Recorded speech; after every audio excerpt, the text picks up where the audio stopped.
అందరికీ నమస్కారం. మహావిష్ణు స్వయంభు ఆ తిరుమల కొండలపై వెంకటేశ్వర స్వామి రూపంలో వెలిసి పాపాలను కడిగేవాడు వెంకటేశ్వర స్వామి, అట్లాగే మనం ఏ కోరిక కోరినా నెరవేర్చేవాడు వెంకటేశ్వర స్వామి అని ప్రతి హిందువు నమ్ముతారు. తిరుమల తిరుపతి దేవస్థానం ప్రపంచంలోనే అత్యధిక సంఖ్యలో భక్తులు రావడం జరుగుతుంది. ప్రతిరోజు 30,000 నుండి 40,000 మంది భక్తులు దర్శించుకుంటారు. అట్లాగే అత్యధిక ధనిక దేవాలయం ఏదైనా ఉంది అంటే అది తిరుమల తిరుపతి దేవస్థానం.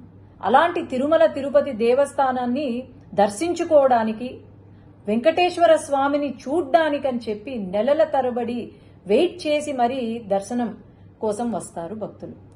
తర్వాత లైన్లో గంటల కొద్ది క్యూ లైన్లో వెయిట్ చేసి ఆ తిరుపతి లడ్డూ కోసం, ప్రసాదం కోసం అని చెప్పి వెయిట్ చేసి ఇంటికి తీసుకెళ్లి దాన్ని పూజ చేసి, ఎంతో నిష్టగా పూజ చేసి అందరికీ పంచిపెడతారు.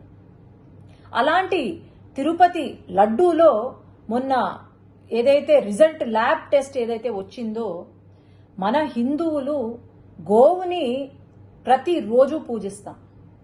దేవుడితో సమానమైన ఆ గో మాంసం ఏదైతే ఉందో, లేదంటే చాప నూనె ఏదైతే ఉందో, అది లడ్డూలో కనిపించడం అనేది ఇంతకన్నా పాపం వైఎస్ జగన్మోహన్ రెడ్డికే దక్కుతుంది.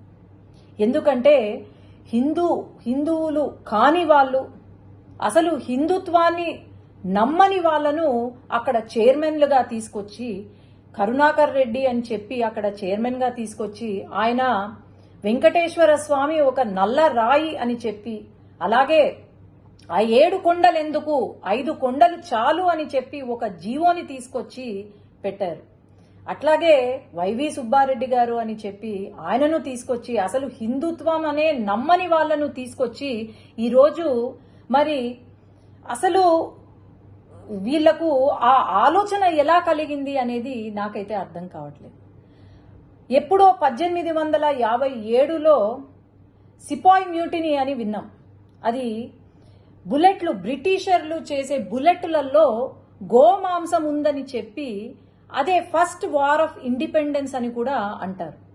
గోమాంసం ఉందని చెప్పి చిన్నగా ఒక రివోల్ట్ స్టార్ట్ అయ్యి అది పెద్దగా కనిపించిన బ్రిటిషర్లు అందరినీ కూడా చంపి పాడేసిన దేశంలో ఈరోజు ఇక్కడ లడ్డూలో గోమాంసము, చాప నూనె ఉంది అంటే మరి ఏమనుకోవాలి?